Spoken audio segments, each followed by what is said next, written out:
La segunda economía de América Latina, la número 12 del mundo y el principal socio comercial de Estados Unidos, vive un momento crucial. Créeme que lo que pasa en México te importa. Un mega escándalo de corrupción que involucra a las Fuerzas Armadas, una reforma judicial maltrecha y un constante asedio a los organismos que le ponen freno al Estado son el pan de cada día.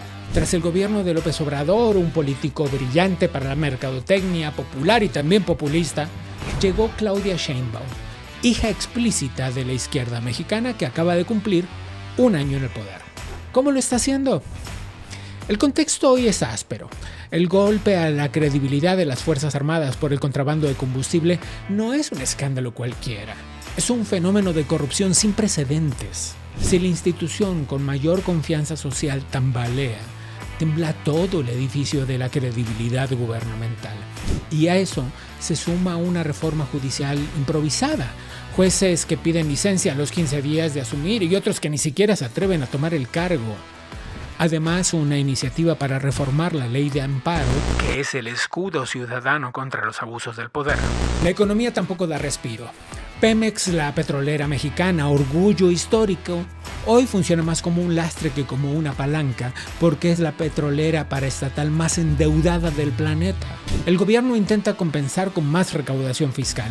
Sube impuestos a bebidas azucaradas y tabacos, con el argumento de la salud pública, pero ni las adicciones ni la obesidad se apaciguan con impuestos.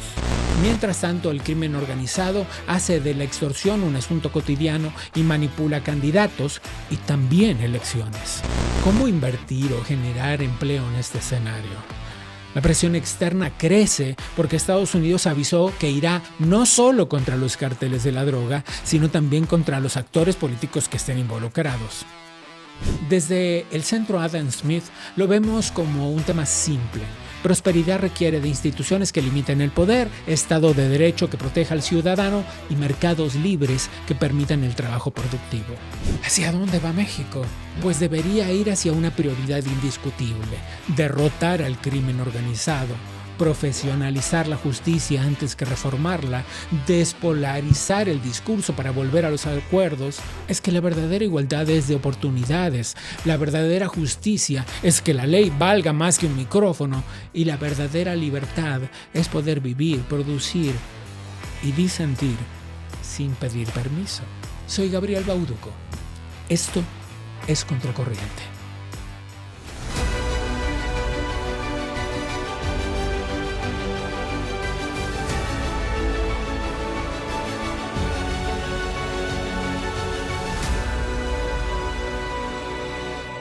México vive un momento clave. El panorama general arroja algunos datos que importan. Por ejemplo, la deuda pública ha crecido a niveles históricos. Por ejemplo, los organismos descentralizados y autárquicos que funcionaban como contrapeso del Estado nacional, aquellos relacionados a la transparencia, por ejemplo, fueron desmantelados. Y una reforma judicial que hizo que la gente pudiera votar para elegir a los jueces arrojó un resultado preocupante. Personas que condenan a las víctimas y no a los victimarios, jueces que renuncian unos pocos días después de haber asumido y otros que ni siquiera se atreven a asumir el cargo. Mientras tanto, y cuando las cifras de los homicidios descienden como nunca antes, las cifras de desaparecidos aumentan como nunca antes. ¿Cómo lo está haciendo la nueva presidenta Claudia Sheinbaum, que acaba de cumplir un año en el gobierno? De eso vamos a hablar en este programa con la periodista Mónica Garza, con muchos años de trayectoria, conductora del programa de televisión Sala de Guerra en ADN 40. Mónica, siempre me da mucho gusto saludarte, siempre me da mucho gusto conversar contigo desde hace 15 años que nos conocemos. Desde hace tantos años. Desde hace tantos años. Muy bien, muy bien. Solo diré que tú sigues tan radiante como siempre y que cuando nos conocimos yo tenía pelo. Es todo lo que diré. Gracias. No, no, estoy muy, muy contenta de platicar contigo en esta plataforma tan interesante. Ayúdanos a entender, ¿qué está pasando en México? ¿Dónde está parado México después de lo que llamaron el primer gobierno socialista, Andrés Manuel López Obrador, y la reelección de ese movimiento con Claudia Sheinbaum a la cabeza? Yo creo que no se puede llamar que es una reelección de ese movimiento, porque claramente Claudia Sheinbaum, creo que son dos personajes completamente diferentes los que pusieron en el gobierno a esto que ellos llaman el movimiento de la Cuarta Transformación. Andrés Manuel López Obrador es un personaje de muchos claroscuros y de muchos contrastes y de muchas confusiones, porque no es un hombre que nace en la izquierda. Me atrevería a decir que no es un hombre que ni siquiera crea en la izquierda. La utilizó algunas de sus más cómodas ideas o ideología para acceder al poder. Un político excepcional, porque lo es, un hombre que ha sido un mago en la mercadotecnia política indiscutiblemente, y muy popular y muy populachero, como decimos en México, y pues que sabía echar mano de los principios o finales de los hilos que a él le convenía jalar para atraer no solo la atención social, mediática, política, sino los votos. Sin embargo, ese movimiento que él inició, pues tuvo una administración con muchos agujeros, empezando por el asunto económico y ahora subrayando el asunto de seguridad y crimen organizado, donde hoy hay tantas interrogantes en México, ¿no? Entonces, Solo te interrumpo con un pequeño paréntesis, Mónica, para darle un poco de contexto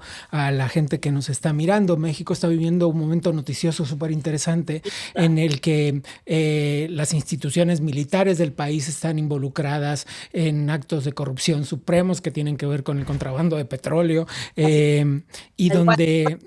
El huachicol se le llama el contrabando de combustible en México, y hay un tema justamente de no pago de impuestos y por eso el huachicol fiscal. Ese es el contexto, perdón, puedes seguir. Sí, entonces en este momento pues México está viviendo una crisis que tú justo ahorita acabas de describir muy bien. Si una de las instituciones con mayor confianza por parte de la ciudadanía, y particularmente en estos tiempos en los que México en tantas entidades está pues prácticamente arrodillado ante la violencia que genera el crimen organizado en nuestro país, pues de repente un golpe bajo como el que acaba de recibir la credibilidad de las Fuerzas Armadas, aunque ellos mismos dicen haber sido ellos quienes se han entregado a la justicia mexicana estas figuras que tienen que ver con el que yo te diría, Gabriel, y tú debes de estar de acuerdo conmigo, que tienes muchísimos años viviendo en México y conociendo su política y su vida social, pues lo que estamos viendo ahora es indudablemente uno de los actos o fenómenos de corrupción sin precedentes. Correcto. De lo que se tenga memoria en la historia política de México, ¿no? Correcto. Entonces, bueno, te describía yo esta primera parte de los primeros 6 años del gobierno de la Cuarta Transformación en México, seguidos por una reelección, digamos, del movimiento, pero ahora en la figura de Claudia Sheinbaum, que tiene otras características muy distintas de Andrés Manuel López Obrador. Sin duda, él es su mentor político, su líder moral, muchas cosas con las que yo creo que hoy tendrían que manejarse a discreción si es que no quiere la doctora Claudia Sheinbaum pues tambalear el prestigio con el que ella pues ha estado en el mundo de la política, porque es una mujer académica, ella misma siempre lo dice, bueno, pues es una científica más apegada a eso, y sí es una mujer que nació en la izquierda y que la ha defendido, Sin embargo, no tenemos una cultura propiamente de la izquierda en México, y quienes se dicen muy de izquierda, pues atienden a una filosofía o a una ideología que está más en el imaginario, además de figuras que poco a poco pues han ido cayendo, ¿no? Uno no puede decir que admira o no sé, o que pretende seguir regímenes totalitarios como en el que se fue convirtiendo o se convirtió Cuba, como en el que se convirtió Venezuela, y como tantos otros ejemplos que vemos en América Latina. Una vez conversando con Josefina Vázquez Mota, una de las líderes del Partido Acción Nacional, déjame caricaturizar la derecha mexicana, por decirlo de alguna forma, me dijo que Michelle Bachelet, déjame otra vez trazar grandes trazos, la izquierda chilena, le dijo que cuando ella participaba en la campaña por la presidencia de la República, le dijo: no cometas el error de intentar gobernar como los hombres, dando por entendido que las mujeres gobiernan distinto. Claudia Sheinbaum lleva ya un año y tanto, un año, gobierna distinto, tiene un estilo diferente de mando. Yo creo que ella es diferente, como te comenzaba diciendo. O sea, yo creo que sí, ella es diferente. Desafortunadamente, pareciera que ella todavía guarda ataduras con los intereses de la administración anterior que no nos permiten saber exactamente cómo gobernaría Claudia Sheinbaum. Hay guiños en este momento hacia una suerte de independencia para ciertos temas, Gabriel, porque Andrés Manuel López Obrador no le tocó una administración de Donald Trump tan radical como la que estamos viendo ahora, con un combate tan radical en contra del crimen organizado que va de México a los Estados Unidos, y él particularmente le cuelga todos los pecados al trasiego de fentanilo, ¿no? O a la venta de fentanilo en los Estados Unidos, donde, pues bueno, hay tantas muertes anualmente, y él, pues, tiene dedicadas todas sus estrategias para combatir todo lo que tenga que ver con el crimen organizado. Ayer lo decía, lo escuchaba yo en una entrevista de un medio mexicano, de un portal mexicano de noticias muy importante en el norte del país. Entrevistaban a una autoridad en los Estados Unidos que decía: a ver, nosotros vamos a ir en contra, cuando se trata de México, no nada más en contra del crimen organizado, vamos a ir en contra de todas las figuras de la política o del gobierno mexicano que hayan ayudado al crimen organizado a generar todo el problema que nosotros tenemos. Por supuesto que no todo el problema somos los mexicanos. Los norteamericanos pueden tener sus células de crimen organizado también de aquel lado del territorio, y pues ahora sí que se necesitan dos para bailar tango, ¿no? Y la realidad es que creo que ella se está enfrentando a una presión adicional en este momento con el gobierno de los Estados Unidos, con una relación diplomática que se antoja estratégica, pero tirante en ese sentido, y ha tenido que verse obligada a dar golpes muy certeros, porque pareciera que el gobierno de Estados Unidos ha hecho algún anuncio velado donde lo que nos están enviando como mensaje es: o tú vas por ellos o nosotros vamos por ellos, ¿no? Tal cual. Como lo hicieron con el Mayo Zambada, ¿cómo se lo llevaron?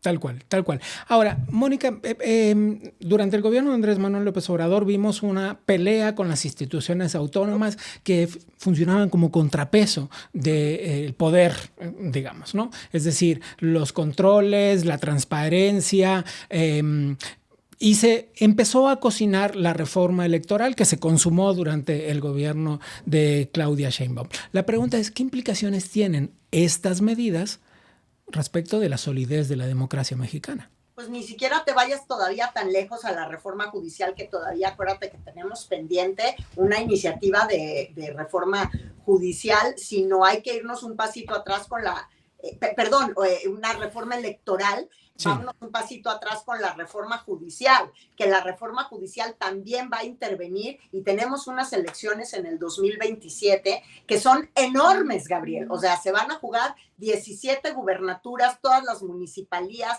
los congresos locales, el Congreso, y entonces, pues estamos hablando de que hoy, tú lo viste muy bien, el 1 de septiembre arrancó actividades el nuevo Poder Judicial y hemos visto una y decenas de situaciones bastante problemáticas en el ejercicio de la justicia, particularmente en los jueces. Hay muchos ejemplos que muchos de ellos o han pedido licencia, o sea, no alcanzaron a cumplir ni 15 días antes de pedir licencia porque desconocían los procesos, literalmente, y ahí están como algunos los han exhibido de manera muy cabal.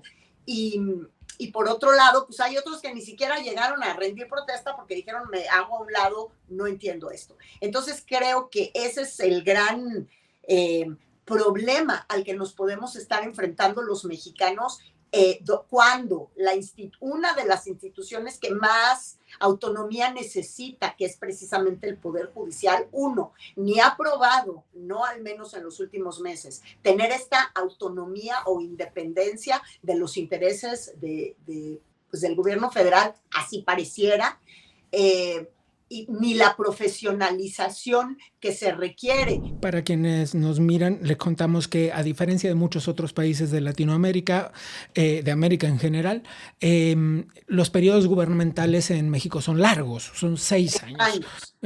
No 4 como en tantos otros países. Así es que puede decirse que Claudia Sheinbaum va empezando, ¿no? Lleva un año. Sin embargo, puede verse bastante de lo que será su política. La pregunta es, ¿qué puede esperarse del desarrollo económico del gobierno de Claudia Sheinbaum? Pues mira, eso es lo que está por verse, porque de entrada tú y yo lo platicábamos un poquito antes de comenzar antes de subirnos a la red en esta entrevista, a propósito de lo que solía ser, o sea, el golpe tan fuerte que para México es que el día de hoy nuestra paraestatal más importante, Petróleos Mexicanos, Pemex, hoy pues signifique más un lastre que un productor o generador de bonanza económica como lo fue durante tantísimos años en otros sexenios. Evidentemente, cualquier recurso muy mal administrado, pues se va a terminar y se va a terminar cada vez más pronto. No quiero decir con esto que hayan, o sea, tiene 7 años de estar, o duró 6 años en la administración anterior de Andrés Manuel López Obrador, donde estuvo bastante mal administrado Pemex. El día de hoy, el equipo de Claudia Sheinbaum, que está dedicado, digamos, a intentar una reestructura, un rescate de Pemex, tiene una estrategia que apenas se está estructurando, pero eso no nos alcanza para que podamos recargarnos en nuestros recursos energéticos o petroleros como lo solíamos hacer antes. Entonces, ahorita, pues el gobierno está recurriendo a otro tipo de medidas y recargándose en la recaudación. Nos han tratado de convencer, ha habido toda una campaña para explicar por qué va a subir el IEPS, por qué van a subir los impuestos a las bebidas azucaradas, al tabaco, y lo están intentando cubrir con toda una campaña a propósito de que con esto van a obligar a los mexicanos a que seamos más sanos para comer, para que con eso evitemos las adicciones al alcohol y al tabaco, si ahora nos va a costar más, cuando tú y yo y todos sabemos que ni las adicciones ni la obesidad, que en México es un problema importante, se curan subiendo los impuestos, y menos cuando los impuestos no se ven reflejados ni en un país menos violento, ni en un combate al crimen organizado. Olvídate, ni en menos baches en la calle, y sobre todo en algo muy importante, tampoco lo vemos reflejado en un sistema de salud que dé el servicio que los mexicanos necesitan. Cada vez ha ido increciendo esta forma de evidenciar todas las faltas que tenemos en el sector salud. Y los impuestos también repercuten en un asunto más, Mónica, que es el relacionado a la inversión, al empresariado, al Claro. crecimiento económico. ¿Cómo crees que está hoy la relación del gobierno de México con los empresarios? A mí me gusta mucho hacer siempre la comparación del empresariado con el gobierno de México, particularmente en este tiempo con las relaciones diplomáticas. Los empresarios, evidentemente cuidando sus intereses, que en nuestro país son muchos, porque México es un país riquísimo en todo tipo de cosas, con empresariado, con un empresariado muy creativo, que además se mete en todos los nichos y que es un empresariado a veces hasta cierto punto presidencialista. Nunca se van a pelear con el poder federal, ¿no? Nunca se van a pelear con la presidencia, a menos que sientan que hay un atentado flagrante contra sus intereses que puedan representar los intereses además de la nación. Entonces, creo que en este momento ha habido pues acuerdos los mejores posibles, hay que reconocerlo. Creo que el empresariado le fue bien durante el sexenio anterior, ¿no? Aunque el sexenio anterior en materia de finanzas y de negocio, digamos, las decisiones que venían del gobierno no eran propiamente las decisiones ni más inteligentes ni que generaran más riqueza o más recursos. Al contrario, hoy estamos viendo el resultado de una inmensa corrupción, ¿no? Eso es lo que estamos viendo. Entonces creo que el empresariado está acomodándose lo mejor posible, entendiendo estas nuevas estrategias, pero insisto, acuérdate que las baterías del gobierno en este momento, yo creo que están en enfrentar un gigantesco problema que tenemos y que le pega a todo, a la economía, Exacto, a todo. porque ese gigantesco problema que describes está también y relacionado a la seguridad, ¿no? Mucho también. Entonces, tenemos impuestos, tenemos inseguridad en niveles preocupantes. ¿Crees que eso le pega a la libertad económica? Por supuesto que le pega a la libertad económica en todo sentido. ¿Cómo no le va a pegar? Si tú ya no puedes libremente circular por algunas carreteras o tienes que hacerlo en horarios determinados. ¿Cuántas veces no hemos tenido paros en carreteras, cierres de carreteras? Todo eso le pega al comercio. ¿Cuánto tiempo no tuvimos cerradas líneas ferroviarias de transporte comercial que generaron pérdidas de miles de millones de pesos, Gabriela? Acuérdate, pues ha sido un escándalo. Sí. El tema de la...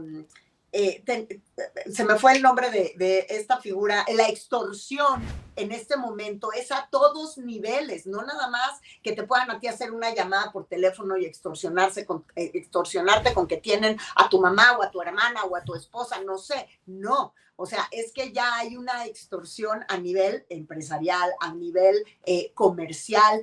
Estamos en niveles que le están pegando al comercio, al chico y sobre todo a los pequeños comerciantes de manera muy importante. Ahora que lo mencionas, si además vas a subir los impuestos, por ejemplo, en los refrescos, que yo te pregunto, es muy elemental, ¿quiénes son los mayores consumidores de refrescos en este país? Pues, ¿y dónde se venden más? En las tiendas pequeñas. Hay un estilo de comunicación que está relacionado estrechamente con este gobierno y que no necesitamos explicar demasiado porque las conferencias de prensa mañaneras de Andrés Manuel López Obrador se hicieron famosas en el mundo entero, literalmente.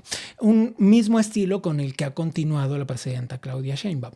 Ese estilo además tiene que ver con la imposición de los temas, algunos dicen que estigmatización, puesta de etiquetas sociales y un claro confrontamiento con los medios de comunicación tradicionales. ¿Eso cambió tu quehacer periodístico, Mónica?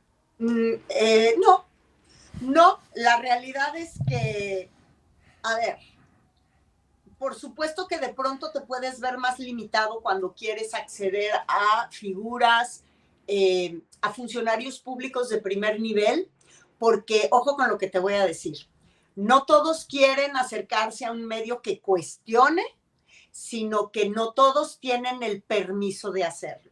Ok, esto nos lleva a tener que hacer un pequeño paréntesis. Ajá. Trabajas en un medio de comunicación, en un pool de medios de comunicación que está claramente enfrentado con el gobierno. Un poco cumpliendo el rol de los medios de comunicación, que es el contrapeso del poder político, digamos. Ajá.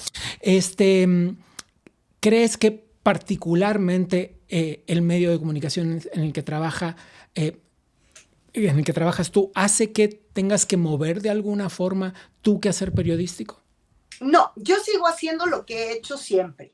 El tema es que de repente cuando eres o formas parte del equipo de un medio de comunicación que cuestiona o que enseña todas las partes de un asunto en el ánimo de decir la verdad y esa verdad incomoda, pues evidentemente se te pueden empezar a cerrar algunas puertas para tener mayor acceso a la información que necesitas tener para contar la historia completa. Pero también es muy importante saber que así como existe este espacio de la presidenta de todas las mañanas, que ella ha llamado la mañanera del pueblo, para informar, bueno, hay algunos políticos de la Cuarta Transformación que dicen que en realidad la mañanera es para defenderse. A mí me parece que no debería de ser un medio para estar a la defensiva. Es un medio, pues se supone que se creó para informar, pero a veces en este informar, imagínate tú que una líder de un gobierno, como es la doctora Claudia Sheinbaum, con un 80% de popularidad y de aceptación, si de repente dice, a mí me parece que Gabriel Bauduco está mintiendo, te ponen en automático en el patíbulo y posiblemente le puede parecer que estás mintiendo porque lo que dijiste no es que sea mentira, es que es inconveniente para la estrategia de gobierno que se está siguiendo o lo que circunstancialmente puede estar Y ocurriendo. lo que sí queda claro además es que hay un desbalance absoluto entre el poder que implica que el presidente de una nación te señale a cualquier cosa que pueda hacer un periodista para responder. Exactamente, y regresamos al asunto del Poder Judicial y ahorita que también precisamente, tú lo sabes bien, acaba de enviar la presidenta una iniciativa de reforma a la ley de amparo. Porque cuando tú recibes una agresión judicial o legal por parte de una figura de poder, pues la ley de amparo que los abogados consideran, o el amparo que los abogados consideran casi una santidad, como algo sagrado, porque es lo que puede defendernos a los ciudadanos de las figuras de poder. Otra vez, pongamos otra vez un poco de contexto. El amparo es la figura legal que le permite a los ciudadanos defenderse o prevenirse de las acciones que el Estado pudiera tomar en su contra. Y ahorita pues están viendo desde el gobierno en turno una iniciativa para modificarlo donde se vulnera de alguna manera esta posibilidad que tenemos de utilizarlo como una defensa, porque queda así como está, o sea, si pasara así como está, pues quedaría más en favor del personaje de poder que de quien quisiera ampararse, ¿no? Mónica, hicimos un recorrido sobre qué le pasa a México hoy, dónde le duele a México hoy. La pregunta es, ¿hacia dónde va México hoy? Pues esa es la pregunta que todos nos hacemos, creo que desde distintas trincheras, ¿no? Yo creo que no deberíamos, México es un país que en este momento sufre de una enorme polarización, que es una enfermedad que ha atacado pues a casi todas las naciones en el mundo. La realidad es que en mayor o menor medida así lo estamos viendo en general. Cuando en realidad, lejos de estar polarizados en México, no importa si eres de izquierda, de derecha, de centro, tenemos un gravísimo problema que nos está empantanando el poder desarrollarnos mejor, que es el crimen organizado. Y ese debería de ser nuestro enemigo en común y ese debería de ser el factor que una al gobierno, a la academia, a la ciencia, porque está pegándonos a todos en todo, pero a veces pareciera que en ciertas ideologías, los discursos separatistas o los discursos, yo no quisiera decir el discurso de odio, pero es que a veces lo es, de señalarte, de etiquetarte. Andrés Manuel López Obrador fue el primero que comenzó con esto de los fifís, ¿no? Entonces ya hago a un lado todo lo que si eres fifí, es igual a mala persona. La Comisión Interamericana de Derechos Humanos fue la primera en poner desde el 2019 el manotazo sobre la mesa. Pedro Vaca, el visitador, el relator de libertad de expresión, vino a México a pedir que se terminara este espacio de las mañaneras, que era un patíbulo para la libertad de expresión, para los periodistas. No olvidemos también que en tanto que informadores, y eso lo sabemos tú y yo, estamos sobreviviendo en el país más peligroso para ejercer el periodismo en el mundo. Entonces... Oh, sí. No vamos a contar detalles, pero alguna vez hemos conversado necesaria y largamente sobre ese asunto. Así es. Entonces creo que México se encuentra hacia dónde va, pues debería de ir hacia... primero, a combatir lo primero que tenemos que combatir, que no nos permite crecer y desarrollarnos en paz, la violencia, el crimen organizado. Necesitamos mejorar la situación con nuestro sector salud, que lo pide la ciudadanía a gritos, e intentar hacer algo para despolarizar, no hablar desde el fundamentalismo de una ideología, sino desde la practicidad de una calidad de vida a la que todos deberíamos de ver cómo nos lleva a la prosperidad y a la igualdad, pero a la igualdad de estar todos muy bien, no a la igualdad de estar todos igual de jodidos y conformes. Eso no puede ser. Me quedo con eso. Es mi querida amiga la periodista Mónica Garza. Gracias, Gabriel. Abrazo enorme. México da para hablar días enteros, pero vamos a dejar el tema por hoy, solo por hoy, antes de continuar con el programa y darnos una vuelta puertas adentro del Adam Smith Center para ver qué está pasando con los highlights. El Adam Smith Center for Economic Freedom recibió la 4ª conferencia anual de estudiantes de posgrado del Instituto de Altos Estudios Estratégicos de Paraguay. El director fundador del centro, Carlos Díaz Rosillo, ofreció las palabras de apertura, por supuesto, pero además destacó la importancia del diálogo académico y estratégico entre Paraguay y Estados Unidos porque definitivamente hay una enorme cooperación posible. Por otro lado, la directora de Liderazgo Ejecutivo, María Paula Romo, presentó una ponencia sobre ciberseguridad como pilar fundamental de la seguridad nacional.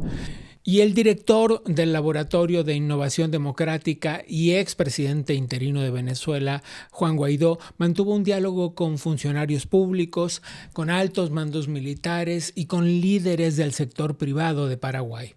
Lo hizo para analizar los desafíos que enfrenta la democracia de la región frente a los regímenes autoritarios. El evento reafirmó el compromiso del Adam Smith Center con la promoción del liderazgo, la libertad y la cooperación internacional. Ahora sí, esto fue todo por hoy y solo por hoy. Soy Gabriel Bauduco. A nombre del Adam Smith Center for Economic Freedom, les doy las gracias por habernos acompañado y les robo la promesa de que nos acompañen también la próxima.